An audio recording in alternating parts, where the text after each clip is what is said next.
अमरावतीत प्रॉपर्टी वादातून थरारक खून, धारदार शस्त्राने हल्ला आणि 62 वर्षीय वृद्धाचा मृत्यू. रात्रीच्या अंधारात घडलेली ही घटना संपूर्ण शहर हादरवणारी आहे.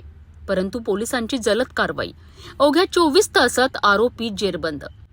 अमरावती शहरात 2 मेच्या रात्री प्रॉपर्टी वादातून एका वृद्धाची निर्घृण हत्या झाल्याची घटना समोर आली आहे. नूरनगर येथील 62 वर्षीय मोहम्मद मकसूद मोहम्मद लुकमान यांच्यावर छायानगर परिसरात धारदार शस्त्राने हल्ला करण्यात आलाय. या हल्ल्यात गंभीर जखमी झालेल्या मकसूद यांचा रुग्णालयात उपचारादरम्यान मृत्यू झालाय.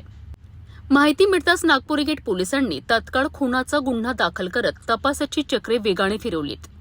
आरोपींचा शोध घेण्यासाठी डीबी पथक तैनात करण्यात आले. या तपासादरम्यान पोलिसांनी अवघ्या 24 तासांच्या आत या प्रकरणातील दोन्ही आरोपींना अटक केली आहे.